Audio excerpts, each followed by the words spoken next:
அல்லேலூயா. தேவன் நாம் மகிமைப்படுவதாக. தர்மியான இந்த ஓய்வு நாளின் காலை வேளையிலே நாம் ஆண்டுடைய சமூகத்துக்கு வந்திருக்கிறோம். தேவன் தாமே இந்த ஆராதனை ஆசீர்வதிக்கும்படியாக, தொடக்கத்தில் முடிவு புரிந்தும் தேவன் தாமே நம்மை நடத்தும்படியாக நாம் தலை தாழ்த்தி கண்ணை மூடி நாம் ஜெபிப்போமா? பரலோக தேவனே, இயேசு கிறிஸ்துவின் நாமத்தினால தர்மியான இந்த ஓய்வு நாள் காலை வேளை ஆண்டவரே இந்த சமூகத்துக்கு வந்திருக்கிறோம். தேவன் தாமே இந்த ஆராதனை ஆசீர்வதிங்க. தொடக்கத்திற்கு முடிவு புரிந்தும் இந்த மகிமையின் பிரசனம் மாத்திரம் எங்களோடு தங்கியிருக்கும்படியாக வேண்டிக் கொள்கிறோம். பரிசுத்த ஆவியானவர் தாம நீரை ஆளுகை செய்து நீரை ஆட்கொண்டு வழிநடத்துவீராக நாங்கள் ஜெபிக்கிறோம். எங்கள் பாடல் வேலைகள் முழுவதும் தேவ பிரசன்னம் எங்கள் மத்தியிலே அசைவாட வேண்டும் என்று நாங்கள் வேண்டிக் கொள்கிறோம். ஆண்டவரே, இந்த கரத்தில் எங்களை தருகிறோம், தாழ்த்துகிறோம்.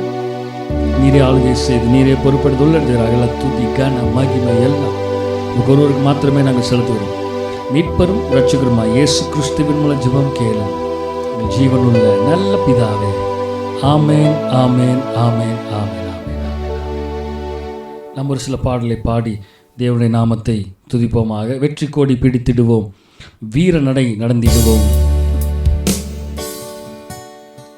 வெற்றி கோடி பிடித்திடுவோம், நாம் வீர நடை நடந்திடுவோம். வெற்றி கோடி பிடித்திடுவோம், நாம் வீர நடை நடந்திடுவோம்.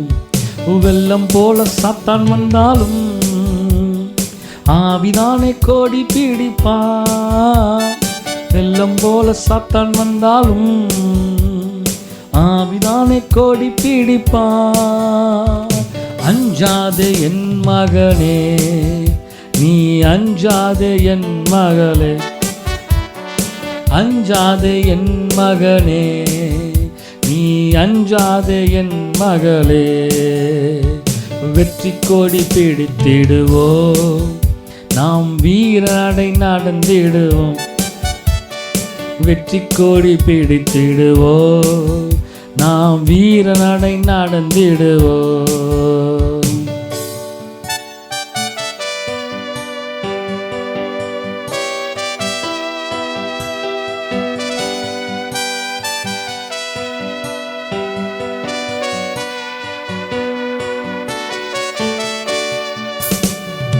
ஆயிரம் தான் துன்பம் வந்தாலும் அணுகாது அணுகாது.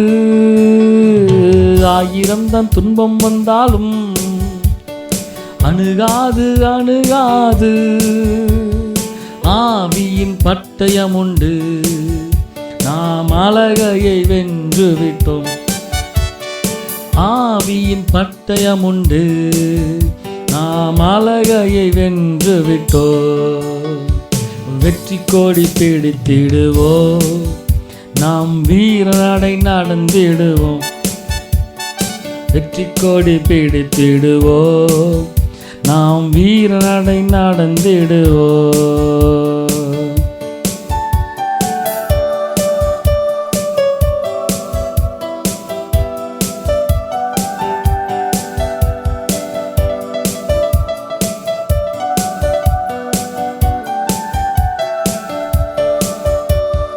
காடானாலும் மேடானாலும் கர்த்தருக்கு பின் நடப்போம். காடானாலும் மேடானாலும் கர்த்தருக்கு பின் நடப்போம். சொல்வோமா? கலப்பையை கை வைத்திட்டோம், நாம் திரும்பி பார்க்க மாட்டோம். கலப்பையில் கை வைத்திட்டோம், நாம் திரும்பி பார்க்க மாட்டோம். வெற்றி கோடி பிடித்திடுவோம், நாம் வீர நடை நடந்திடுவோம். வெற்றி கோடி பிடித்திடுவோம், நாம் வீர நடை நடந்திடுவோம்.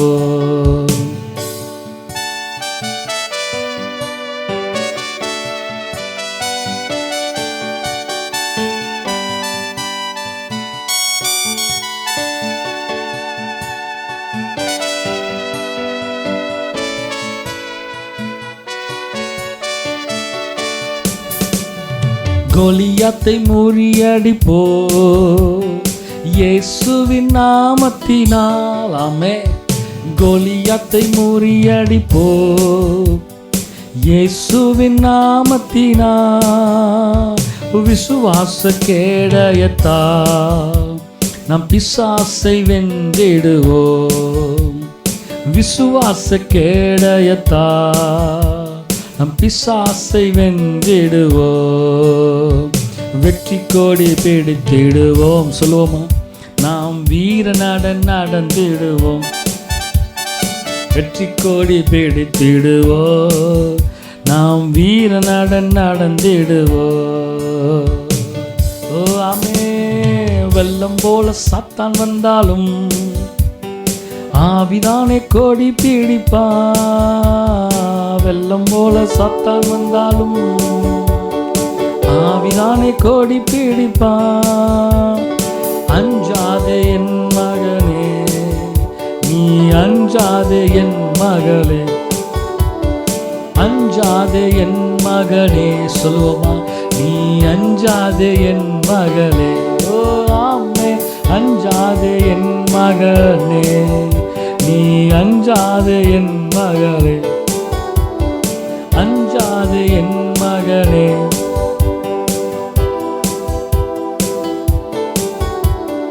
அஞ்சாதே என் மகனே, அஞ்சாதே என் மகளே. ஓ அஞ்சாதே என் மகனே.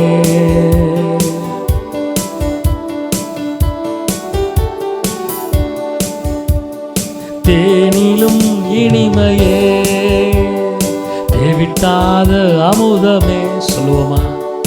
தேனிலும் இனிமையே, தேவிட்டாத அமுதமே. நான் தேடியும் கிடைக்காத ஒப்பற்ற செல்வமே. நான் தேடியும் கிடைக்காத ஒப்பற்ற செல்வமே. உன்னத தேவனே, என் இயேசு ராஜனே, உம்மோடு இணைந்திட என் உள்ளம் ஏங்குதையா. உம்மோடு இணைந்திட என் உள்ளம் ஏங்குதையா. இரவெல்லாம் பகலெல்லாம் இதயம் உமக்காக துடிக்குதையா. நினைவெல்லாம் பேச்செல்லாம் நேசரே உம்மை பற்றித்தானே ஐயா. இரவெல்லாம் பகலெல்லாம் இதயம் உமக்காக துடிக்குதையா. நினைவெல்லாம் பேச்செல்லாம் நேசரே உம்மை பற்றித்தானே ஐயா. பேரின்ப கடலிலே ஓய்வின்றி மூழ்கணும். பேரின்ப கடலிலே ஓய்வின்றி மூழ்கணும். துதித்து மகிழனும், தூயவனாய் வாழனும். உம்மை துதித்து மகிழனும், தூயவனாய் வாழனும். இரவெல்லாம் பகலெல்லாம் இதயம் உமக்காக துடிக்குதையா. இரவெல்லாம் பகலெல்லாம் இதயம் உமக்காக துடிக்குதையா. நினைவெல்லாம் பேச்செல்லாம் நேசரே உம்மை பற்றித்தானே ஐயா. நினைவெல்லாம் பேச்செல்லாம் நேசரே உம்மை பற்றித்தானே ஐயா. கொடியாக படரணும் உந்தன் நேசமே. கொடியாக படரணும் ஆண்டவரே உமக்குள்ளாக உந்தன் நேசமே. மாடி மீது தவழ்ந்தும் மழலை குழந்தை நான். மாடி மீது தவழ்ந்திடும் மழலை குழந்தை நான். இரவெல்லாம் பகலெல்லாம் இதயம் உமக்காக துடிக்குதையா. நினைவெல்லாம் பேச்செல்லாம் நேசரே உம்மை பற்றித்தானே ஐயா. இரவெல்லாம் பகலெல்லாம் இதயம் உமக்காக துடிக்குதையா. நினைவெல்லாம் பேச்செல்லாம் நேசரே உம்மை பற்றித்தானே ஐயா. எல்லாம் சொல்லுமா, உன்னத தேவனே, உன்னத தேவனே, என் இயேசுராஜனே, உம்மோடு இணைந்திட என் உள்ளம் ஏங்குதையா. உம்மோடு இணைந்திட என் உள்ளம் ஏங்குதையா. உம்மோடு இணைந்திட உள்ளம் ஏங்குதையா. உம்மோடு இணைந்திட உள்ளம் ஏங்குதையா. உம்மோடு இணைந்திட உள்ளம் ஏங்குதையா.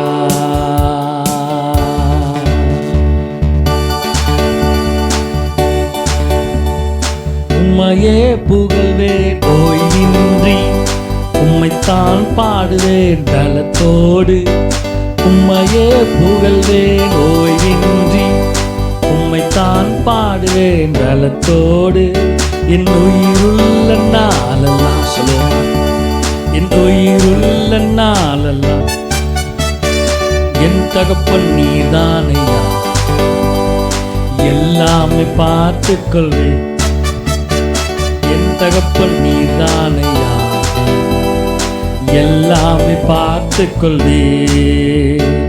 எப்போதும் எவ்வேளையும், எப்போதும் எவ்வேளையும் உன் கிருபை என்னை தொடரும்.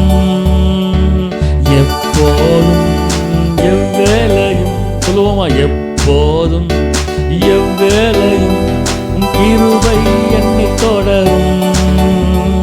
தாழ்ந்தோரை நீர் உயர்த்துகிறீர், விழுந்தவரை நீர் தூக்குகிறீர். தாழ்ந்தோரை நீர் உயர்த்துகிறீர், விழுந்தவரை நீர் தூக்குகிறீர். உம்மையே புகழ்வேன் ஓய்வின்றி, உம்மைத்தான் பாடுவேன் பலத்தோடு. உம்மையே புகழ்வேன் ஓய்வின்றி, உம்மைத்தான் பாடுவேன் பலத்தோடு. சொல்லுங்க, என் உயிருள்ள நாளெல்லாம், என் உயிருள்ள நாளெல்லாம் என் தகப்பன் நீதானையா.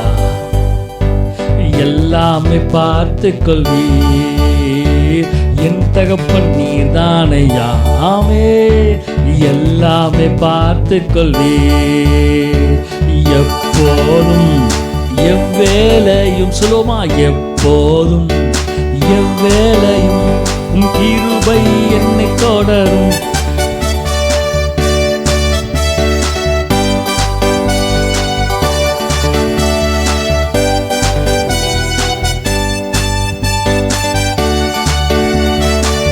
ஓ எஸ், நோக்கி கூப்பிடும் அனைவருக்கும் ஆகாரம் நீர் தருகின்றீர். நோக்கி கூப்பிடும் அனைவருக்கும் ஆகாரம் நீர் தருகின்றீர். உம்மையே புகழ்வேன் ஓய்வின்றி, உம்மைத்தான் பாடுவேன் பலத்தோடு. உம்மையே புகழ்வேன் ஓய்வின்றி, உம்மைத்தான் பாடுவேன் பலத்தோடு. என் உயிருள்ள நாளெல்லாம் சொல்லுவோமா, என் உயிருள்ள நாளெல்லாம், உயிருள்ள நாளெல்லாம். ஆமே, உயிருள்ள நாளெல்லாம் என் தகப்பன் நீர்தானையா. எல்லாமே பார்த்துக் கொள்வி. இந்த காலவெல்ல என் தகப்பன் நீர்தானையா.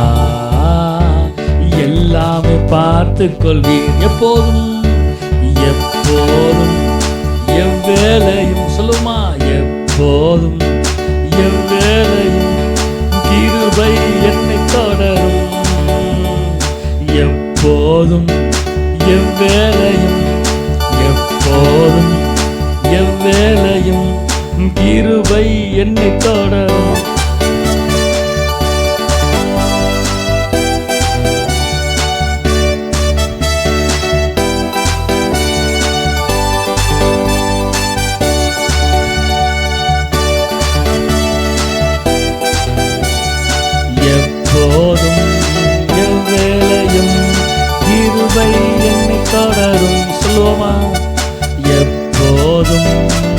எவ்வேளையும் எப்போதும் எவ்வேளையும் கிருபை என்னை தொடரும். என் தகப்பன் நீர்தானையா. ஆண்டவரே, எல்லாமே பார்த்துக் கொள்வீர். என் தகப்பன் நீர்தானையா. எல்லாமே பார்த்துக் கொள்வீர், எல்லாமே பார்த்துக் கொள்வீர். எப்போதும் எவ்வேளையும் எப்போதும் எவ்வேளையும் கிருபை என்னை தொடரும். திரும்பி சொல்லுவோமா? எப்போதும் எவ்வேளையும் கிருபை என்னை தொடரும்.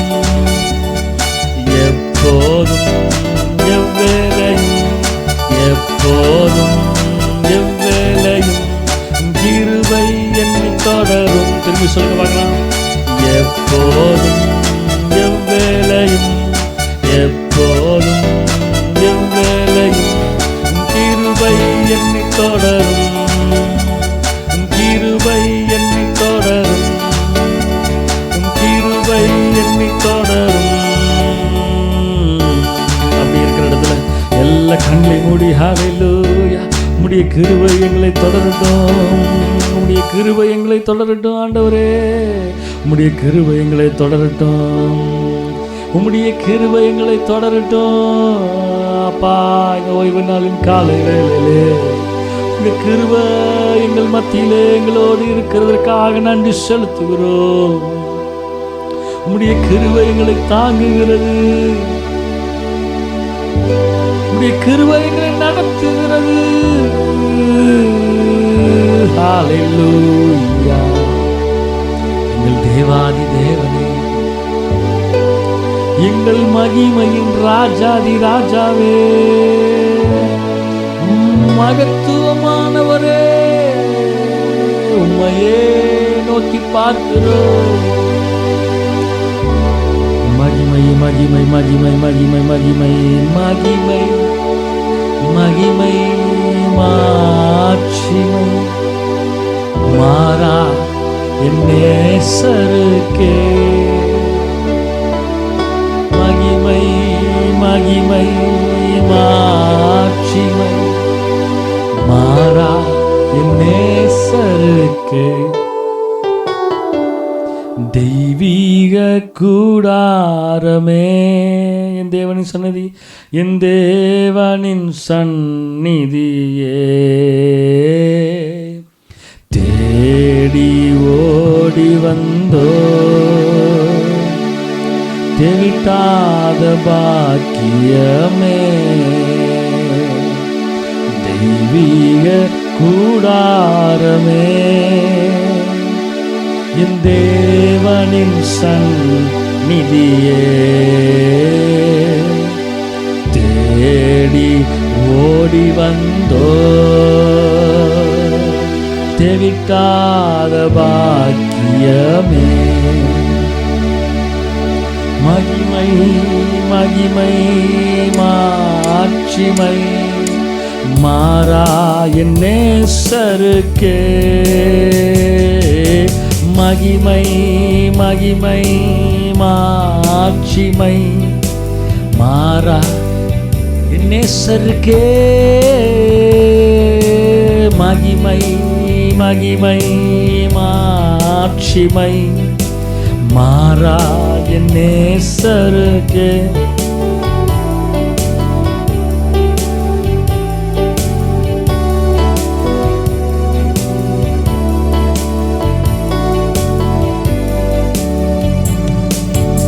அப்பாவும் சமூகத்தில்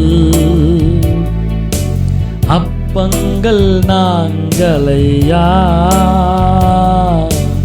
அப்பாவும் சமூகத்தில் அப்பங்கள் நாங்களையா. எப்போதும் தீரு பாதம் அமர்ந்திட ஏங்கி தவிக்கிறோம். எப்போதும் தீரு பாதம் அமர்ந்திட ஏங்கி தவிக்கிறோம். மகிமை மகிமை மாட்சிமை மாறா நேசருக்கே. மகிமை மகிமை மாட்சிமை மாறா நேசரு.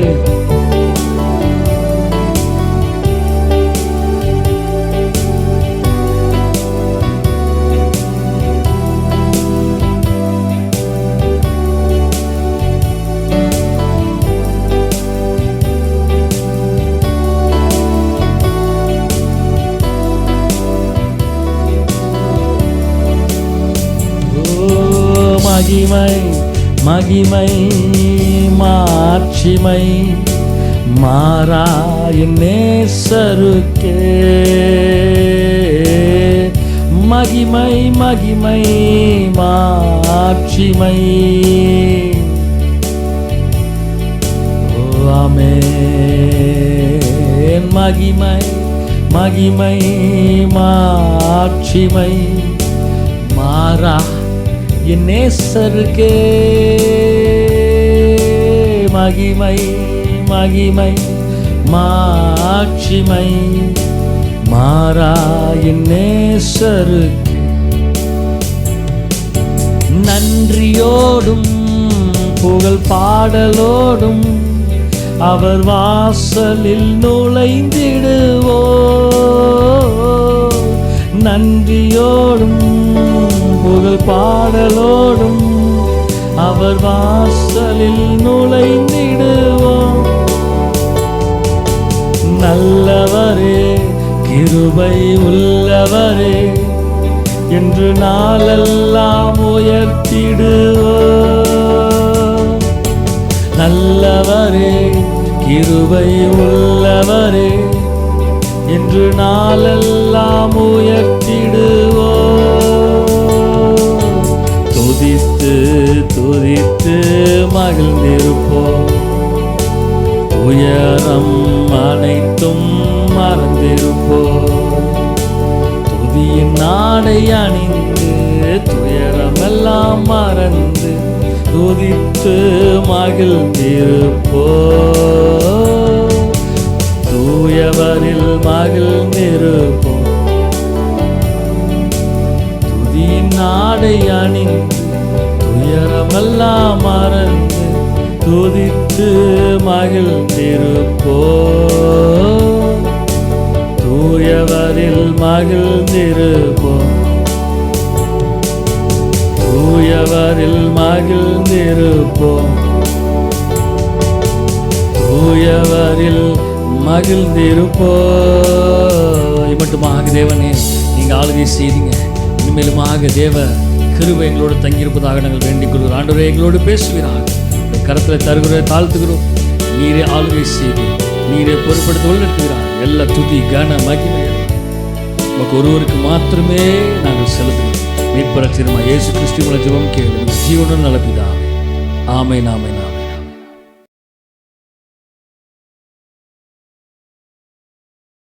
அல்லேலூயா. தேவன் நாம இப்பொழுதாக இந்த அருமையான இந்த ஓய்வு நாளின் காலை வேளையிலே நாம் ஆண்டுடைய வார்த்தையை கேட்கும்படியாக வந்திருக்கிறோம். வேர்டு லோகோஸை குறித்து நாம் ஒவ்வொரு வாரமும் தியானித்து கொண்டிருக்கிறோம். இந்த காலை வேளையிலையும் ஆண்டுடைய வார்த்தையாகிய லோகோஸை குறித்து தியானிக்க போகிறோம். வேர்டு லோகோஸ் 18வது பார்ட்டில் நம்ம இருக்கிறோம். வேதத்தை திருப்பிக் கொள்வோம். 1 தீமோத்தேயு 4ஆம் அதிகாரம் அதனுடைய 6வது வசனத்தை பார்க்கும் பொழுது, இவைகளை நீ சகோதரருக்கு போதித்து வந்தான் விசுவாசத்திற்குரிய வார்த்தைகளிலாலும். நல்லா கவனிங்க, விசுவாசத்துக்குரிய வார்த்தைகளிலும். இந்த வார்த்தையை தான் தேவன் என்னோடு பேசினார். மெசேஜ் ஆஃப் ஃபெய்த் என்று சொல்லப்படுகிறது. விசுவாசத்துக்குரிய வார்த்தை, வேர்ட் ஆஃப் ஃபெய்த் என்று சொல்லப்படுகிறது. இந்த அதிகாரத்துக்கு ஒரு தலைப்பு கொடுக்குறாங்க இந்த பார்ட்டில். என்னென்னா, the heart and life of the servant of Jesus Christ. அதாவது இயேசு கிறிஸ்துனுடைய வேலை ஊழியக்காரனாய் இருக்கிறவனுடைய இருதயமும் அவனுடைய வாழ்க்கையும் என்று சொல்லப்படுகிறது. நமக்கு நல்லாவே தெரியும் விசுவாசம் எப்படிப்பட்டது, விசுவாசம் என்னங்கிறது நமக்கு நல்லாவே தெரியும். இன்னொரு பக்கம் வார்த்தை அப்படிங்கிறது நமக்கு நல்லாவே தெரியும். நம்ம இப்போ கிட்டத்தட்ட இந்த வாரத்தோட 18 வாரமாக வார்த்தையை குறித்து நாம் தியானித்து கொண்டிருக்கிறோம். அப்போ நல்லா தெரியும் வார்த்தை அப்படிங்கிறது எவ்வளவு மகத்துவமானது, அந்த வார்த்தையில் எவ்வளவு வல்லமை நிறைந்திருக்கிறது, அந்த வார்த்தை எப்படிப்பட்ட கிரியைகளை செய்கிறது என்பதை குறித்து நமக்கு நன்றாக தெரியும். இப்போ இந்த ரெண்டும் சேர்ந்து வருது பாருங்கள். விசுவாசத்துக்குரிய வார்த்தையை ரெண்டாக பிரிக்கும் பொழுது வேர்டு ஆகிய லோகோஸ், விசுவாசம் ஆகிய பிஸ்டிஸ், ஹீப்ரு வார்த்தையில் லோகோஸ் பிஸ்டிஸ். இப்போ இந்த ரெண்டு வார்த்தைகளும் ஒன்றாக சேருகிறது. ரெண்டுமே வல்லமை நிறைந்தது. அதாவது வார்த்தைங்கிறது அது சகலமும் அடங்கி இருக்கிறது. விசுவாசம்ங்கிறது அந்த வார்த்தையை இன்னும் அதிகமாய் உறுதிப்படுத்துகிற, விசுவாசத்திலே நிலைத்து நிற்க செய்கிற, அதாவது வார்த்தையோடு சேர்ந்து, அதான் ஆங்கிலத்தில் அழகாக போட்டிருக்குது நியூரிஷ்டு வேர்ட் அப்படின்னு, அதாவது ஊக்கப்படுத்துகிற வார்த்தையாக இருக்கிறது. விசுவாசத்துக்குரிய வார்த்தை என்பது ஊக்கப்படுத்துகிற, அதாவது என்கரேஜ் வேர்டு என்று சொல்லப்படுகிறது. என்கரேஜ் பண்ணுகிற வார்த்தை போல அந்த வார்த்தை இருக்கிறது. அப்போ இந்த விசுவாச வார்த்தை நம்மை என்கரேஜ் பண்ணி இன்னும் அதிகமாக உந்தி தள்ளி நம்மை நடத்துகிறதா இருக்கிறது. ஊக்கப்படுத்துகிற வார்த்தை, அதாவது பூட்டப் அப்படின்னு சொல்லுவாங்க. ஒரு மொபைல் ஃபோன்ஸ்லையோ இல்லை காரில், பைக்கில், வெஹிக்கிள்ஸில் பார்த்திங்கன்னா பேட்ரி டவுன் ஆயிரும். பேட்ரி டவுன் ஆயிடுச்சுன்னா, சுத்தமாக டவுன் ஆயிடுச்சுன்னா, ஃபுல்லாக ட்ரை ஆயிடுச்சுன்னு வைங்களேன். செல்ஃபோன்ஸில் பார்த்திங்கன்னா சுத்தமாக ட்ரை ஆயிடுச்சுன்னா அந்த செல்ஃபோன் நீங்கள் சார்ஜ் போட்டிங்கனாலும் சார்ஜ் ஏறாது. நீங்கள் ஷாப்ஸில் கொண்டு போய் கொடுத்து இல்லை ஷோரூமில் கொண்டு போய் கொடுத்து அவைகளை அவங்க என்ன பண்ணுவாங்க, பூட்டப் பண்ணுறோம் அப்படின்னு சொல்லுவாங்க. சில எக்யூப்மெண்ட்ஸை வச்சு சில சார்ஜை ஹெவியாக கொடுத்து அவைகளுக்கு பூட்டப் பண்ணுவாங்க. அதே போல் தான் வெஹிக்கிள் பார்த்திங்கன்னா, வெஹிக்கிளில் இருக்கிற பேட்ரி ஃபுல்லாக டவுன் ஆகி அது ட்ரை ஆயிடுச்சுன்னா அதுக்கப்புறம் அது செல்ஃப் எடுக்காது சொல்லுவாங்க. செல்ஃப் எடுக்கலை அப்படிம்பாங்க. செல்ஃப் ஸ்டார்ட்டில் என்ஜின் ஸ்டார்ட் பண்ணால் அது எடுக்காது. அப்போ அந்த பேட்ரி ட்ரை ஆயிடுச்சுன்னா வேறு ஒரு பேட்ரி கொண்டு வச்சு அதில் 2 லைன் எடுத்து அதிலிருந்து இந்த ட்ரையான பேட்ரி என்ன பண்ணுவாங்க, அதை சார்ஜ் பண்ணி பூட்டப் பண்ணுவாங்க. அதே மாதிரி தான் ஆண்டுடைய வார்த்தையாகிய இந்த விசுவாசமும் இந்த வார்த்தையாகிய லோகோஸும் சேர்ந்து இது ஒரு ஊக்கப்படுத்துகிற வார்த்தையாக இருக்கிறது, விசுவாசத்துக்குரிய வார்த்தை. இந்த கால வேளையிலே நாம் வார்த்தையை குறித்து தியானித்து கொண்டிருக்கிறோம். வார்த்தையோடு சேர்ந்து விசுவாசமும் இணைகிறதா இருக்கிறது. அப்போ விசுவாசத்துக்குரிய வார்த்தைகளை நாம் பேச பழகிக்கணும். நமக்கு நன்றாக தெரியும் விசுவாச வார்த்தை, விசுவாசம் என்றால் என்ன, வார்த்தை என்றால் என்னன்னு. இப்போ இந்த ரெண்டையும் சேர்த்து நாம் பேச ஆரம்பிக்கணும். ஆமேன். அதுதாங்க வார்த்தை, சத்திய வார்த்தை, லோகோஸ் ஆகிய தேவனுடைய வார்த்தை. 1 தீமோத்தேயு 3ஆம் அதிகாரம் 14ஆம் வசனம் 15ஆம் வசனம் சொல்லுது பாருங்க. நான் உன்னிடத்திற்கு சீக்கிரமாய் வருவேன் என்று நம்பியிருக்கிறேன், தாமதிப்பேனாகில் தேவனுடைய வீட்டிலே நடக்க வேண்டியவைகளை நீ அறியும்படி இவைகளை உனக்கு எழுதுகிறேன். அந்த வீடு ஜீவனுள்ள தேவனுடைய சபையை, நல்லா கவனிங்க, சபையாய் சத்தியத்துக்கு தூணும் ஆதாரமாயிருக்கிறது. சத்தியத்திற்கு, நல்லா கவனிங்க, சத்தியத்திற்கு தூணாக அப்படின்னா இந்த சத்தியம் என்கிற வார்த்தையாகிய லோகோஸ் விசுவாசத்தின் தூணாக வருகிறது. அல்லேலூயா, தேவனுடைய நாமம் மகிமைப்படுவதாக. தூண் அப்படின்னா அது ஒரு பில்லர் போல். அப்போ விசுவாசங்கிறது ஒரு பில்லர் போல். விசுவாசங்கிறது நமக்குள்ளே ஒரு வைராக்கியமாய் அந்த வார்த்தை நமக்குள்ளாக, விசுவாச வார்த்தை நிலைத்து இருக்க வேண்டும். சத்திய வார்த்தையாகிய லோகோஸ் விசுவாசத்தின் தூணாக நிறுத்தப்படுகிறது. அல்லேலூயா, அதுதாங்க விசுவாசத்திற்குரிய வார்த்தைகளினாலும், விசுவாசத்துக்குரிய வார்த்தைகளினாலும் in each and every situations, ஒவ்வொரு சூழ்நிலையிலையும் ஒவ்வொரு தடவையும் we are in a testing time. நம் ஒவ்வொரு தடவையும் ஒவ்வொரு சூழ்நிலையிலும் ஒவ்வொரு தடவையும் நம்ம டெஸ்ட் பண்ணப்படுகிறோம். இந்த testing time we are withstanding in faith word. அந்த டெஸ்டிங் பீரியடில் நாம் வித் ஸ்டாண்டாக, அதாவது விசுவாச வார்த்தைகளிலே நாம் நிலைத்து நிற்கிறோமா இல்லை நிற்காமல் போகிறோமா அப்படிங்கிறது மிகப்பெரிய கேள்விக்குறியாக இருக்குது. Most of the time we are in double minded thoughts. நிறைய நேரங்கள் நம்முடைய சிந்தையிலே வேத வசனங்களை நாம் சிறுவயது முதலாகவே நம்ம கற்று தேர்ந்திருக்கிறோம்.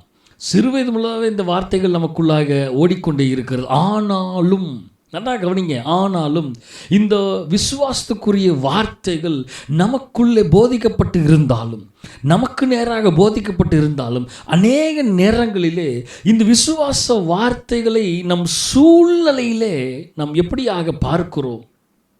ஒரு சூழ்நிலையில் இந்த வார்த்தை விசுவாச வார்த்தையாக நமக்குள்ளிருந்து வெளிப்படுகிறதா, இல்லை டபுள் மைண்டடாக இது நடக்குமா நடக்காமல் போயிருமா, இது எப்படியாக இருக்கும், சாத்தியமா அப்படின்னு நம்ம இந்த விசுவாசத்துக்கு எதிராக நாம் யோசிக்க ஆரம்பிக்கிறோமா?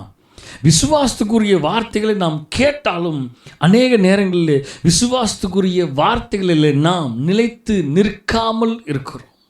இந்த கால வேளையிலே கர்த்தர் நம்மோடு பேசிக்கொண்டிருக்கிறார்.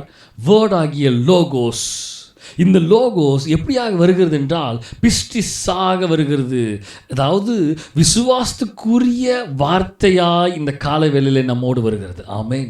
வெறும் வார்த்தை அல்ல, விசுவாசத்துக்குரிய வார்த்தையாக வருகிறது. அதான் சொல்லப்படுகிறது பாருங்க. பிலிப்பியர் 4ஆம் அதிகாரம் 9ஆம் வசனத்தில் பார்க்கும் பொழுது, நீங்கள் என்னிடத்தில் கற்று அடைந்ததும் கேட்டும் கண்டும் இருக்கிறவைகள் எல்வைகளோ அவைகளையே செய்யுங்கள், அப்பொழுது சமாதானத்தின் தேவன் உங்களோடு இருப்பார். அல்லேலூயா. நீங்கள் தேவனிடத்தில், தேவனிடத்தில், விசுவாசமுள்ள உன்னதமான தேவனிடத்தில் நீங்கள் கற்று அடைந்தும் கேட்டும் கண்டும் இருக்கிறவைகள் எவைகளோ அவைகளையே செய்யுங்கள். நம்முடைய தேவன் விசுவாசத்தின் வல்லமையுள்ள தேவனாக இருக்கிறார். நம்முடைய தேவன் விசுவாசத்துக்குரிய வார்த்தைகளை அவர் பேசுகிற தேவனாக இருக்கிறார். அப்போ நல்லா கவனிங்க, நமக்கு நன்றாவே தெரியும், நம்முடைய உன்னதமான ஆண்டவராகிய இயேசு கிறிஸ்துவாய் குமாரனாகிய தேவன் அவர் எப்பொழுதுமே விசுவாச வார்த்தை தான் பேசுவார். அவர் வாயிலிருந்து அவ்விசுவாசமான வார்த்தைகள் ஒருபோது வராது. நிறைய நேரங்கள் சீஷர்களோடு பிரயாணம் பண்ணும் பொழுது சீஷர்களுக்கு இந்த விசுவாச வார்த்தைகளை அவர் போதிச்சு டீச் பண்ணி கொடுத்துருக்கிறார். எப்படி இங்கே பவுல் தீமோத்தேயுக்கு சொல்லி கொடுக்குறாரோ, தீமோத்தேயே உன் வாயிலிருந்து விசுவாசத்துக்குரிய வார்த்தை தான் மகனே வரணும் அப்படின்னு சொல்லி கொடுக்குறாரு. அதே போல தான் நம்முடைய உன்னதமான குமாரனாகிய இயேசு கிறிஸ்து அவருடைய சீஷர்களுக்கு இவர்களாக சொல்லி கொடுத்தார்.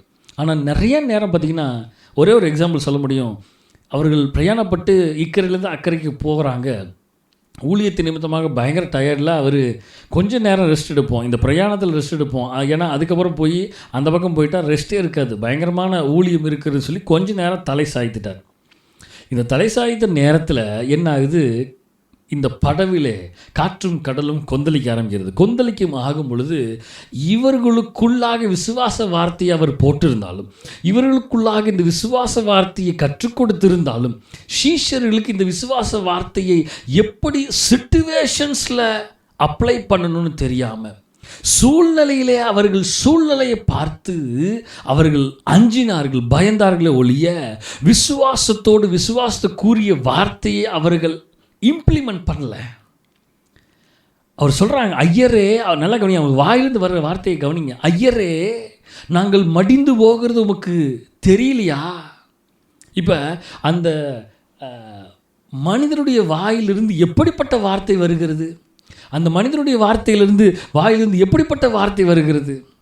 விசுவாச வார்த்தை வருகிறதா, இல்லை அவ்விசுவாசத்தின் வார்த்தை வந்ததா? நல்லா கவனிச்சு பாருங்க.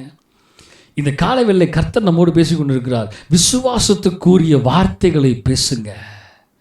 அவங்க வாயிலிருந்து வந்த வார்த்தை, ஐயரே, நாங்கள் மடிந்து போகிறது உமக்கு தெரியலையா? நினச்சி பாருங்க, சீஷர்களுக்கு அநேக நேரங்களை கற்றுக் கொடுத்துருக்கிறாரு. வசனம் தான் சொல்லுது, நீங்கள் என்னிடத்தில் கற்று அடைந்தும் கேட்டும் கண்டும்.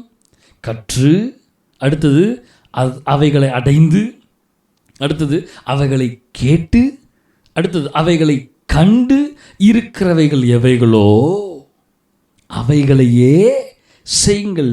Two that, talk that, think that. அவர் சொல்கிறாரு பாருங்க, அவைகளை செய்யுங்க, அவைகளை பேசுங்க, அவைகளை சிந்திங்க. Not other things, not other words. விசுவாச வார்த்தையை தவிர வேறு வார்த்தையை பேசாதீங்க அப்படிங்கிறத அவர் போதிச்சு இருந்தாலும் அநேக நேரங்களிலே நமக்குள்ளாக தேவனிடத்திலிருந்து கற்றுக்கொண்ட விசுவாச வார்த்தைகளை, நம் விசுவாச வார்த்தைகளை செய்ய வேண்டும் என்று தேவன் விரும்புகிறார். விசுவாசத்துக்குரிய வார்த்தைகளை பேச வேண்டும் என்று தேவன் விரும்புகிறார். ஆனாலும் அநேக நேரங்களிலே நாம் இந்த வார்த்தைகளை கற்று அடைந்தும் கேட்டும் கண்டும் இன்றைக்கும் நாம் அவிசுவாசமான வார்த்தையில் தான் நிலைத்திருக்கிறோமே ஒழிய விசுவாசத்தின் நிலையிலே இருக்கிறோமா? இந்த கால வேளையிலே வேர்ட் ஆகிய லோகோஸ் நமக்கு நேராக எப்படி வருகிறது என்றால் விசுவாசத்தின் லோகோஸாக வருகிறது. அல்லேலூயா. விசுவாசத்துக்குரிய வார்த்தையாய் நமக்கு நேராக வருகிறது. நாம் அநேக நேரங்களில் விசுவாசிகளாய் இருந்தும் விசுவாச வார்த்தைகளை கேட்டும் கண்டும் அவைகளை அடைந்தும் அவைகளை கற்றுக்கொண்டு இருந்தாலும் அவைகளிலே நாம் நிலைத்து இல்லாமல், அவைகளையே நாம் செய்யாமல், அநேக நேரம் அவைகளை பேசாமல், இந்த விசுவாசத்துக்குரிய வார்த்தைகளை சிந்திக்காம, அதுதாங்க மிகப்பெரிய பிரச்சனையே. அதுதான் மிகப்பெரிய பிரச்சனையே. அதுதான் எரேமியா தீர்க்கதரிசி புஸ்தகம் சொல்லப்படுது பாருங்க. எரேமியா தீர்க்கதரிசி புஸ்தகம் 15ஆம் அதிகாரம் அதனுடைய 16வது வசனத்தில் நாம் பார்க்கும் பொழுது, உம்முடைய வார்த்தைகள், நல்ல கவனிங்க, உம்முடைய வார்த்தைகள் கிடைத்த உடனே, இவர் என்ன எழுதுறாரு பாருங்க, உம்முடைய வார்த்தைகள் எனக்கு கிடைத்த உடனே அவைகளை உட்கொண்டேன். ஹல்லேலூயா. தேவனுடைய நாமம் மகிமைப்படுவதாக. அவர் சொல்றாரு, உம்முடைய வார்த்தைகள் எனக்கு கிடைத்த உடனே நான் அந்த வார்த்தைகளை உட்கொண்டேன். உம்முடைய வார்த்தைகள் எனக்கு சந்தோஷமும் என் இருதயத்திற்கு மனமகிழ்ச்சியுமா இருந்தது. சேனைகளின் தேவனாய் கர்த்தாவே, உம்முடைய நாமம் எனக்கு தரிக்கப்பட்டிருக்கிறது. எல்லாத்தையும் விட்டுருங்க, மேலே இருக்கிற வார்த்தையை, ரொம்ப நல்ல வார்த்தை, நல்லா கவனிங்க. அவர் சொல்கிறாரு, நீங்கள் கற்றும் கேட்டு அடைந்து இவைகளிலே நீங்கள் செய்ய வேண்டும் என்று அவர் சொல்லுகிறாரு. இங்கே வார்த்தை சொல்லுது பாருங்க, உம்முடைய வார்த்தை எனக்கு கிடைத்த உடனே அவைகளை நான் உட்கொண்டேன். அவைகளை நான் உட்கொண்டேன் அப்படின்னு என்னது? நான் சாப்பிட்டேன், அந்த வார்த்தையை நான் சாப்பிட்டேன் என்று சொல்லுகிறாரு. அல்லேலூயா. நல்லா கவனிச்சு பாருங்க, நம்ம ஒரு நாளைக்கு 3 வேளை சாப்பிடுகிறோம், தவறாமல் சாப்பிடுகிறோம். ஏதாவது ஒரு வேளை தவறிவிட்டால் அதை ஈக்குவல் பண்ணுறதுக்கு நம்ம சாப்பிட்ருவோம். அப்போ இங்கே வசனம் சொல்லுது, விசுவாச வார்த்தையை சாப்பிடணும். விசுவாச வார்த்தையை சாப்பிட்றீங்களா? மாம்சீகமான சரீரத்துக்கு அநேக உணவுகளை நம்ம எடுத்துக்கொள்கிறோம். ஆவிக்குரிய வாழ்க்கைக்கு சாப்பிட்றீங்களா? இந்த கால வேளையில் கர்த்தர் உங்களோடு பேசிக்கொண்டு இருக்கிறார். இந்த வார்த்தையை நான் கேட்ட உடனே இவைகளை நான் உட்கொண்டேன் என்று சொல்கிறார். எந்த கேள்வியும் இல்லை. இதை நான் எதற்காக உட்கொள்ளணும், இதை உட்கொள்ளணுமா வேணாமா அப்படிங்கிற நெகட்டிவ் தாட்ஸ் எல்லாம் அவங்களுக்கு வரல. அங்கே இந்த ஆக்கியோன் அழகாக எழுதுகிறாரு, எரேமியா அழகாக எழுதுகிறாரு. எழுதும்போது அவர் சொல்கிறாரு பாருங்க, உம்முடைய வார்த்தைகள் கிடைத்த உடனே, விசுவாச வார்த்தையாகிய லோகோஸ் எனக்கு கிடைத்த உடனே அவைகளை நான் உட்கொண்டுட்டேன். அல்லேலூயா. எந்த கேள்வி நான் கேட்கல. இதை கேட்டால் ஏதாவது வருமா? டவுட்டே இல்லைங்க. இந்த வார்த்தைகளுக்கு எதிராக எந்த விதமான டவுட் இல்லை. இந்த வார்த்தை, விசுவாச வார்த்தைக்கு எதிராக நான் கேள்வி கேட்கவே இல்லை. இந்த விசுவாச வார்த்தைக்கு எதிராக நெகட்டிவான காரியங்கள் பேசவே இல்லை. இவைகள் எனக்கு கிடைத்த உடனே இந்த விசுவாச வார்த்தைகளை நான் உட்கொண்டேன். இதற்கு நல்ல ஒரு உதாரணத்தை ஆண்டவர் எனக்கு காமிச்சாருங்க. இந்த விசுவாச வார்த்தை கிடைச்ச உடனே அவைகளை உட்கொண்டேன்கிற நல்ல ஒரு உதாரணத்தை ஆண்டவர் எனக்கு காமிச்சார். என்னோட பேசினார் ஆண்டவர். நமக்கெல்லாம் தெரிந்தது தான், ஆனாலும் இந்த காலை வேளை கர்த்தர் நம்மோடு பேச விரும்புகிறார். ஆதியாகமம் 22ஆம் அதிகாரம். இங்கே ஆபிரகாம்ஸ் ஃபெய்த் டெஸ்டட். ஆபிரகாம் என்ற மிகப்பெரிய ஒரு மனிதன், விசுவாசத்தின் தகப்பன், தந்தை என்று பெயர் பெற்ற ஒரு மனிதன். இந்த மனிதன் சோதிக்கப்படுகிறான். இவனுடைய விசுவாசம் சோதிக்கப்படுகிறது. நல்லா கவனிங்க, விசுவாசம் சோதிக்கப்படுகிறது. என்ன அப்படின்னா, ஆண்டவர் அநேக வருடங்களாக குழந்தை பாக்கியம் இல்லாமல் இருந்து ஆபிரகாமுக்கு குழந்தை கொடுக்குறார். ஈசாக்கு என்ற மகனை தருகிறார். தந்த உடனே ஆண்டவர் சொல்கிற காரியம் என்னென்னா, அவனை எனக்கு பலி செலுத்து. அதாவது என்னென்னா, நான் கொடுத்த மகனை எனக்கு திருப்பி கொடுன்னு ஆண்டவர் கேட்டுட்டார். ஸோ இப்போ இவர் அந்த வார்த்தையை கேட்ட உடனே, விசுவாச வார்த்தையை கேட்ட உடனே அந்த வார்த்தையை அவர்கள் திரும்பியுமாக அந்த வார்த்தைக்கு எதிராக, நல்லா கவனிங்க, அந்த வார்த்தைக்கு எதிராக எதுவுமே பேசலை, அந்த வார்த்தைக்கு எதிராக எந்த டவுட்டும் வரல, அந்த வார்த்தைக்கு எதிராக எந்த நெகட்டிவும் அவருக்கு வரல. என்னென்னா, அந்த வார்த்தையை அவர் எப்படி உட்கொள்கிறாருன்னு நல்லா கவனிங்க. அந்த காலவெளியை நம்மோடு பேச விரும்புகிறார். இந்த விசுவாசத்துக்குரிய வார்த்தையை எப்படி அவர் உட்கொள்கிறாருங்கிறத பாருங்கள். ஆமேன். எப்படின்னா, நமக்கு என்ன தெரியும், மகனை பலி செலுத்தணும், என்னென்ன பண்ணணுங்கிறது அவர் பண்ணார், எப்படி நடந்ததுன்னு தெரியும். நான் சுருக்கமாக சொல்கிறேன். 5ஆம் வசனத்தில் பாருங்கள். அப்பொழுது ஆபிரகாம் தன் வேலைக்காரரை நோக்கி, நீங்கள் கழுதையை நிறுத்தி இங்கே காத்திருங்கள், நானும் பிள்ளையாண்டானும் அவ்விடம் மட்டும் போய் தொழுது கொண்டு உங்களிடத்துக்கு திரும்பி வருவோம். நல்லா கவனிங்க, விசுவாசத்துக்குரிய வார்த்தையை நான் உட்கொண்டு விட்டேன். இப்பொழுது என் வாயிலிருந்து புறப்படுகிற வார்த்தை அவிசுவாசமான வார்த்தை அல்ல, சந்தேகமான வார்த்தை அல்ல, நெகட்டிவான வார்த்தை அல்ல, கேள்விக்குறியான வார்த்தைகள் அல்ல. அந்த மனிதனுடைய வாயிலிருந்து வந்த வார்த்தை என்ன தெரியுமா? அங்கே இது நடக்குமா நடக்காமல் போகுமா அப்படிங்கிறது தெரியாது. ஆனால் அவருக்கு ஒரே ஒரு விசுவாசம் இருந்தது. என்ன தெரியுமா? நம்பிக்கையற்ற சூழ்நிலையாய் கூட இருந்திருக்கலாம். மேபி அவர் சந்தேகப்பட்டிருக்கலாமோ அப்படின்னு கூட நீங்கள் யோசிக்கலாம். ஆனால் அங்கே வசனத்தை பார்க்கும் பொழுது அவருக்கு சந்தேகம் இல்லைங்கிறது கிளியராக தெரியுது. அந்த வசனத்தை, அவர் வாயிலிருந்து வருகிற வார்த்தை அறிக்கையை பார்த்தால் அந்த மனிதனுக்குள்ளாக விசுவாசத்தின் வார்த்தைகள் நிரம்பி வழிந்து கொண்டு இருக்கிறது என்று நன்றாக நம்மால் புரிந்து கொள்ள முடியாது. அல்லேலூயா. எப்படின்னா, அவர் சொல்கிறாரு பாருங்க, இங்கே நீங்கள் நின்னுங்க, வேலைக்காரரை நீங்கள் இங்கே நின்னுங்க, நானும் என் பிள்ளையாண்டானும் போயிட்டு திரும்பி வருவோம். இன்னும் பிரயாணம் பாதியில் தான் இருக்குது, பலிபீடத்துக்கு நேராக போகலை. ஆனால் அவர் வாயிலிருந்து வந்த வார்த்தை, நானும் பிள்ளையாண்டனும் போய்விட்டு வருகிறோம். விசுவாசத்துக்குரிய வார்த்தையை இங்கே தூக்கி வீசிட்டார் வருங்க, வாயிலிருந்து வீசப்படுகிறது. சிச்சுவேஷன்ஸை பார்க்கவே இல்லை. நினச்சி பாருங்கள், இந்த சிச்சுவேஷனில் நம்ம இருந்தோம்னா நமக்குள்ளாக இந்த விசுவாச வார்த்தை நமக்குள்ளேருந்து வெளியே வந்திருக்குமா?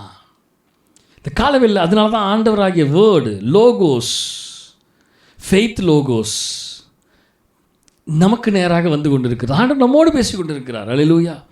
பாருங்க, 6ஆம் வசனத்தை பாருங்கள். ஆபிரகாம் தகனபலிக்கு கட்டைகளை எடுத்து, இந்த கட்டை எடுத்து தன் குமாரனாக ஈசாக்கின் மேலே வைத்து, அதாவது மகன் மேலே வச்சுட்டு தன் கையிலே நெருப்பையும் கத்தியையும் எடுத்துக்கொண்டான். இருவரும் கூடி போனார்கள். அடுத்த 7ஆம் வசனம் பாருங்கள். அப்பொழுது ஈசாக்கு தன் தகப்பனாகிய ஆபிரகாமை நோக்கி, டெஸ்டிங் பீரியட் வருது பாருங்க, என் தகப்பனே என்றான். அதற்கு அவன், என் மகனே இதோ இருக்கிறேன் என்றான். அப்பொழுது அவன் கேட்குறாம்மா, பையன் கேட்குறான், இதோ நெருப்பும் கட்டையும் இருக்கிறதுப்பா, தகனபலிக்கு ஆட்டுக்குட்டி எங்க? ஐயா, நம்ம போக வேண்டிய நோக்கம் என்ன? தகன பலி செலுத்த போகிறோம், பலி செலுத்த போகிறதுக்கான முக்கியமான பொருளே நம்மக்கிட்ட இல்லையே. கட்டை இருக்குது, நெருப்பு இருக்குது, நம்ம இருக்கிறோம், பலி செலுத்த போகிற ஆள் இருக்கிறாங்க, எல்லாம் இருக்கிறாங்க. ஆனால் பலி செலுத்தப்பட போகிற ஆடு எங்கய்யா அப்படின்னு மகன் கேட்குறான். நல்லா கவனிங்க, முதல்ல ஆபிரகாம் வாயிலிருந்து வந்த ஃபெய்த் லோகோஸ், விசுவாசத்துக்குரிய வார்த்தை எப்படியாக வந்தது என்றால், வேலைக்காரர்களை பார்த்து, நீங்கள் இங்கே இருங்க, நானும் பிள்ளையும் போயிட்டு வந்துடுறோங்கிற, திரும்பி வருவோம் அப்படிங்கிற விசுவாசத்துக்குரிய வார்த்தையை போட்டுட்டார். இங்கே எப்படிப்பட்ட வார்த்தையை போடுறாருங்கிறத பாருங்கள். நெருப்பும் கட்டையெல்லாம் இருக்குதப்பா, தகனபலிக்கு ஆட்டுக்குட்டி எங்கப்பா அப்படின்னு பையன் கேட்டால், அடுத்த 8ஆம் வசனத்தை பாருங்கள். அதற்கு ஆபிரகாம் பயப்படலை, கலங்கலை, திகைக்கலை. பையன் இப்படி கேட்டுட்டானே, என்ன பண்ண போகிறோம், இப்படிப்பட்ட ஒரு சூழ்நிலை மாட்டிக்கிட்டோமே அப்படின்லாம் யோசிக்கவே இல்லை. ஒரு அவருக்கு கில்ட்டி ஃபீல் கூட வரல, ஒரு பயம் வரல, அவருக்கு நடுக்கம் வரல, எந்த கவலையும் வரல. ஏன் தெரியுமா? அவருக்குள்ளே இருந்தது விசுவாசத்தின் வார்த்தை. ராமன் சொல்லியிருப்பீங்கன்னு நினைக்கிறேன் இந்த நேரத்தில். அல்லேலூயா, தேவனுடைய நாமம் மகிமைப்படுவதாக. அப்போ அவருடைய ரிப்ளை பாருங்க. அதற்கு ஆபிரகாம், என் மகனே, தேவன் தமக்கு தகன பலிக்கான ஆட்டுக்குட்டியை பார்த்து கொள்வார் என்றான். அல்லேலூயா. அங்கே ஆங்கிலத்தில் அழகாக போட்டிருக்கு, God will provide a sheep for the burnt offering, my son. விசுவாசத்துக்குரிய வார்த்தையை ஆபிரகாம் அங்கே பேசுகிறார். இந்த காலவேளை கர்த்தர் நம்மோடு பேசிக்கொண்டு இருக்கிறார். சூழ்நிலையிலே நாம் எப்படியாக இருக்கிறோம், எப்பேற்பட்ட நிலையிலே நாம் விசுவாச வார்த்தையை பேசுகிறோமா? விசுவாசத்துக்குரிய வார்த்தை நமக்குள்ளே இருக்கிறதா? நமக்குள்ளே இருந்து வெளியே வருகிற வார்த்தை எப்பேற்பட்ட வார்த்தையாக இருக்கிறது?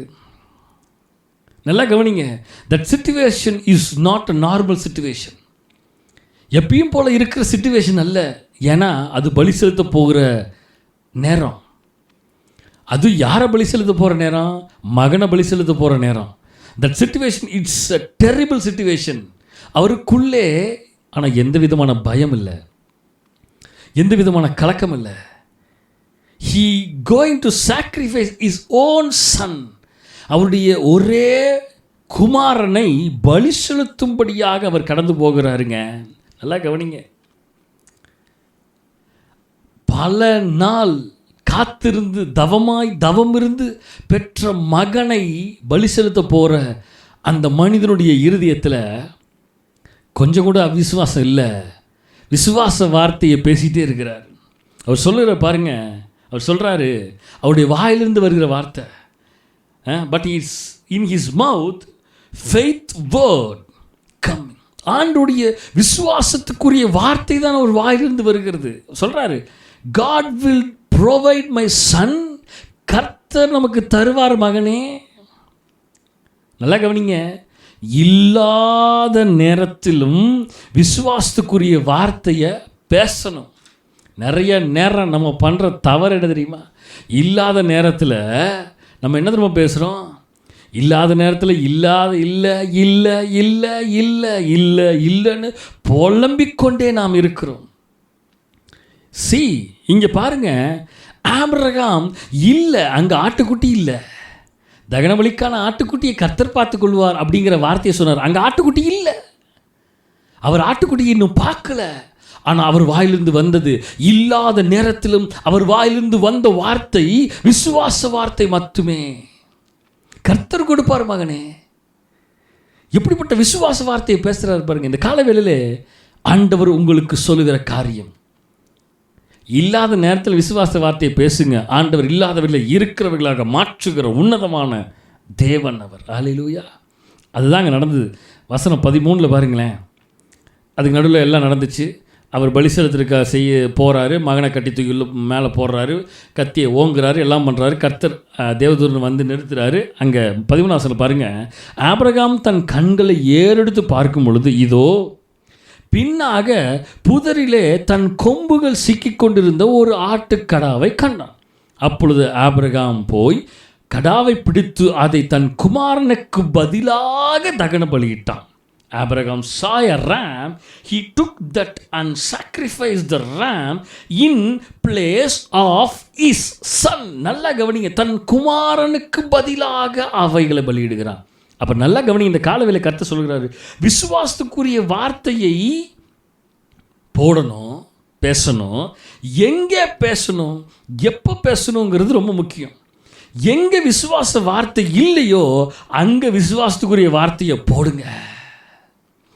இங்கே ஆட்டுக்கடா இல்லை, ஆட்டுக்குட்டி இல்லை, ஆனால் ஆட்டுக்குட்டி கிடைக்கும் என்ற வார்த்தையை, விசுவாசத்துக்குரிய வார்த்தையை ஆபிரகாம் அங்கே போட்டார். அங்கே ஆட்டுக்குட்டியை கர்த்தர் கொண்டு வந்தாருங்க. இந்த காலைவேளை கர்த்தர் உங்களோடு பேசி கொண்டு இருக்கிறார். விசுவாச வார்த்தை இல்லாத இடத்துல விசுவாச வார்த்தையை போடுங்க. அல்லேலூயா. இல்லாத இடத்துல இருக்கிறவைகளாய் மாற்றுகிற நம்முடைய தேவன், தட்ஸ் called faith word. அல்லேலூயா, அல்லேலூயா. விசுவாசத்துக்குரிய வார்த்தையை பேசுங்க. இல்லை இல்லை இல்லை இல்லை இல்லை இல்லைன்னு புலம்புகிறத நிறுத்துங்க. முதல்ல நம்ம அநேக நேரம் இல்லை அப்படின்னு பயந்து போய் இல்லாமல் போயிருமே, இல்லாமல் போயிருதே, இல்லையே இல்லையே இல்லையேன்னு புலம்பியே அவிசுவாச வார்த்தையை பேசி பேசி பேசி பேசி இல்லாமையே போயிடுது. இந்த காலங்களில் கர்த்தர் நம்மோடு பேசி கொண்டு இருக்கிறார்.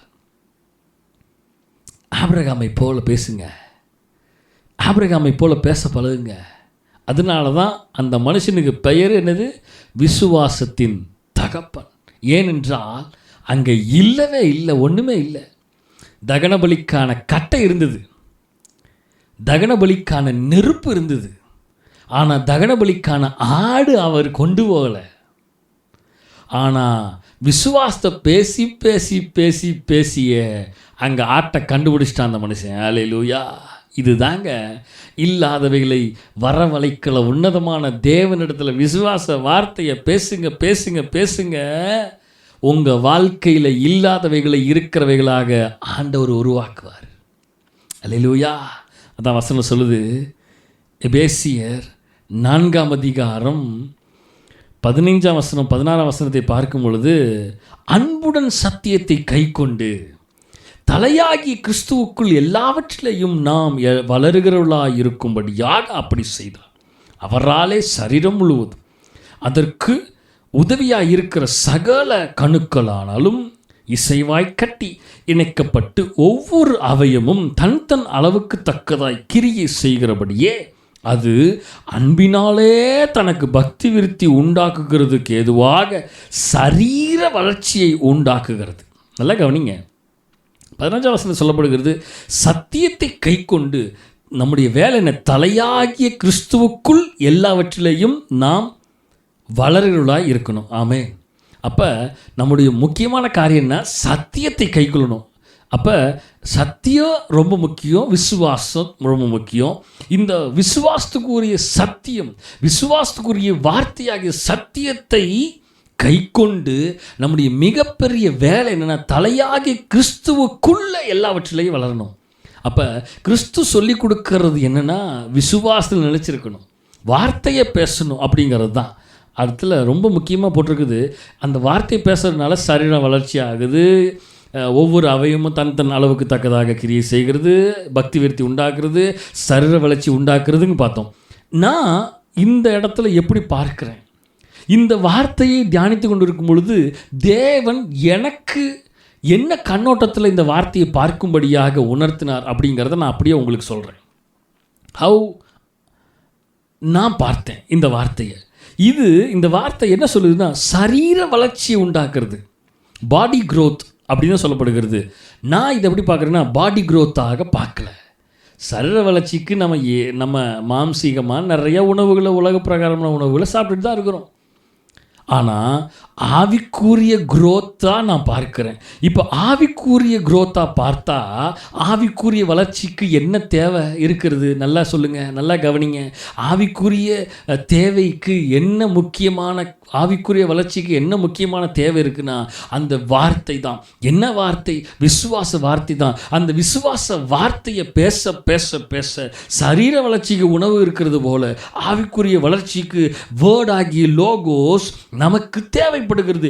இங்கே இன்னும் அதிகமாக சொல்லப்படுகிற வார்த்தை என்னவென்றால், விசுவாசத்துக்குரிய வார்த்தையை நம்ம பேச பேச பேச பேச, விசுவாசத்துக்குரிய வார்த்தையை நம்ம சொல்ல சொல்ல சொல்ல சொல்ல நமக்குள்ளே சரீர வளர்ச்சி எப்படியாக வளருகிறதோ அதே போல ஆவிக்குரிய வளர்ச்சியிலே நாம் அதிகமாய் வளர்ந்து கொண்டே இருப்போம்.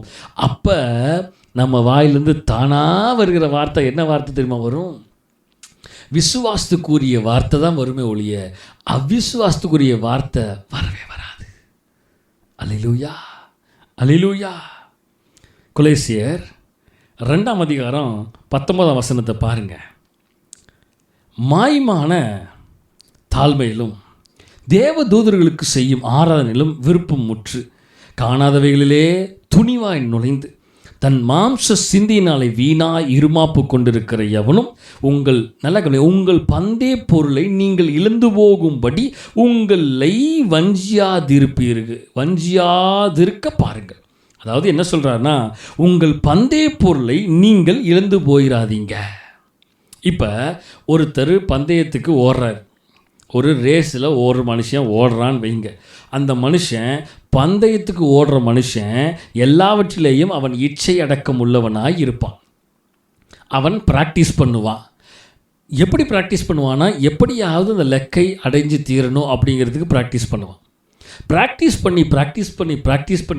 பண்ணி ஒவ்வொரு நாளும் அவனுக்குள்ளாக ப்ராக்டிஸ்னு ஓடிக்கொண்டே இருப்பான்.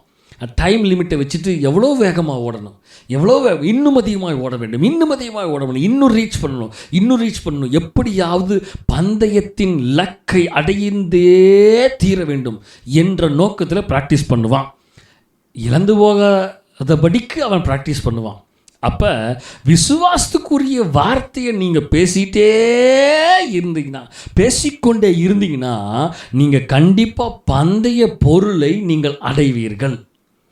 இந்த விசுவாச வார்த்தையை பேசாமல் அவிசுவாச வார்த்தையாகிய இந்த லோகோஸை விட்டு தீமையான வார்த்தையும் அவிசுவாச வார்த்தையை நீங்கள் பேசினீங்கன்னா கண்டிப்பாக நீங்களும் நானும் பந்தய பொருளை கண்டிப்பாக அடைய முடியவே முடியாது.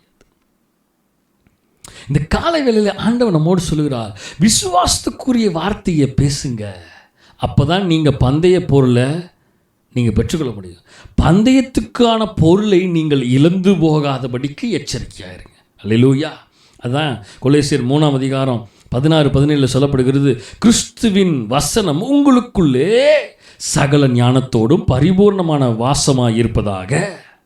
17 வசனம் பாருங்க, வார்த்தையினாலாவது, அங்கே அழகாக மென்ஷன் பண்ணுறாங்க பாருங்க. அப்போ ஆண்டுடைய கிறிஸ்துவின் வசனம் உங்களுக்குள்ளே, பந்தய பொருளை நான் இழந்து போகாதபடிக்கு இந்த வார்த்தை எனக்குள்ளே இருக்கணும். இந்த வேர்டாகிய லோகோஸ், இந்த பிஸ்டிஸ் என்கிற விசுவாசத்திற்குரிய வார்த்தையாகிய லோகோஸ் எனக்குள்ளே, உங்களுக்குள்ளே, எனக்குள்ளே இருக்கணும். இந்த வார்த்தை இருந்து கொண்டே இருந்தால் நிச்சயமாக பந்தய பொருளை நாம் லகுவாக பெற்றுக்கொள்வோம். இந்த விசுவாசத்துக்குரிய வார்த்தை நமக்குள்ளே இல்லாமல் போய்விட்டால் நாம் பந்தய பொருளை நாம் இழந்து விடுவோம். இந்த கால வேளையிலே கர்த்தர் சொல்லுகிறார், வார்த்தையினாலாவது, வேர்டு, என்ன வேர்டு? விசுவாசத்துக்குரிய வார்த்தையினாலாவது நீங்கள் அந்த வார்த்தையை பேசிக்கொண்டே இருங்க. ஆபிரகாம் எப்படியாக இல்லா அப்படின்னு புலம்புல, இல்லாத நேரத்தில் வார்த்தையை பேசிகிட்டே இருக்கிறார். விசுவாச வார்த்தையை பேசிகிட்டே இருக்கிறார். விசுவாச வார்த்தையை அறிக்கையிட்டே இருக்கிறார். அறிக்கையிட தானாக வந்து சேருது பாருங்க. அல்லேலூயா, அல்லேலூயா. நெருப்பும் இருந்தது, கட்டையும் இருந்தது, ஆடு அவர்கிட்ட இல்லை. ஆனால் விசுவாச வார்த்தையை பேச ஆட்டை அங்கேயே ஆண்டவர் கொண்டு வந்து கொடுத்தார் அல்லவா. உங்கள் வாழ்க்கையில் விசுவாச வார்த்தையை பேசுங்க, பிஸ்டிஸ் லோகோஸை பேசுங்க. இந்த காலவேளை கர்த்தரை தான் உங்களுக்கு கற்றுக் கொடுக்குறாரு. பிஸ்டிஸ் லோகோஸ், விசுவாசத்துக்குரிய வார்த்தையை பேசுங்க, பேச பழகுங்க. உங்கள் வாழ்க்கையில் இன்னும் அதிகமான நன்மைகள் உண்டாகும். இன்னும் அதிகமாக இல்லாதவைகளை ஆண்டவர் இருக்கிறவைகளாக உருவாக்குறவராக இருக்கிறாருங்க. அல்லேலூயா. அதனால தான் அந்த வார்த்தையை நம்ம அடிக்கடி வாசிக்கிறது உண்டு. ஒவ்வொரு செய்தியிலும் நம்ம நிறைய நேரங்கள் வாசிக்கிறது உண்டு. திரும்பமாக ஆண்டவர் இந்த வார்த்தையை நம்மோடு பேச விரும்புகிறார். 2 தீமோத்தேயு 3ஆம் அதிகாரம் 14 வாசிக்கும் பொழுது, நீ கற்று நிச்சயித்து கொண்டவைகளில் நிலைத்திரு. நீ கற்று நிச்சயித்து கொண்டவைகளில் நிலைத்திரு. நான் எவைகளை கற்றுக்கொண்டிருக்கிறேன்? கொஞ்சம் யோசித்து பாருங்க. விசுவாசத்துக்குரிய லோகோஸை நான் கற்றுக்கொண்டிருக்கிறேன். அப்போ இந்த விசுவாசத்துக்குரிய லோகோஸை கற்றுக்கொண்டிருக்கிறேன், இந்த பிஸ்டிஸ் லோகோஸை கற்றுக்கொண்டிருக்கிறேன். இவைகளிலே நான் நிலைத்திருக்க வேண்டும் என்று தேவன் விரும்புகிறார். அல்லேலூயா. அவைகள் இன்னாரிடத்தில் கற்றாய் என்று நீ அறிந்திருக்கிறதும் அல்லாமல் கிறிஸ்து இயேசுவை பற்றும் விசுவாசத்தினாலே, யாருக்குள்ள? கிறிஸ்து இயேசுவை பற்றும் விசுவாசத்தினாலே உன்னை இரட்சிப்புக்கேற்ற ஞானம் உள்ளவனாக்கத்தக்க பரிசுத்த வேத எழுத்துக்களை, இந்த பிஸ்டிஸ் லோகோஸை, இந்த விசுவாசத்துக்குரிய வார்த்தைகளை நீ சிறுவயது முதல் அறிந்தவன் என்று உனக்கு தெரியும். நமக்கு நல்லாவே தெரியும். பல வருடங்களாக பல வருடங்களாக நான் இந்த வேத எழுத்துக்களை, இந்த விசுவாச வார்த்தைகளை கேட்டும் கண்டும் அவைகளிலே கற்றுக்கொண்டும் நான் ஓடிக்கொண்டே இருக்கிறேன். இவைகளிலே நாம் நிலைத்திருக்கிறோமா? அதுதான் மிக முக்கியமான காரியம். எத்தனை வருஷமாக கற்றுக்கொண்டு இருக்கிறீங்க? ஒரு 10 வருஷமாக பாஸ்டர். எத்தனை வருஷமாக நான் இந்த வார்த்தையை கேட்டுட்ருக்கிறேன்? ஒரு 20 வருஷமாக கேட்டுட்ருக்கிறேன்.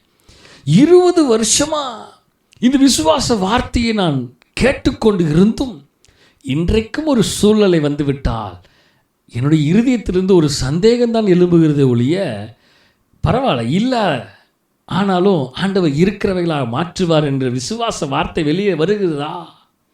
இந்த காலைவேளையிலே சிந்தித்து கொள்ளுங்கள். அடுத்த வசனம் பாருங்க. வேத வாக்கியங்கள் எல்லாம் தேவ ஆவியினால் அருளப்பட்டிருக்கிறது.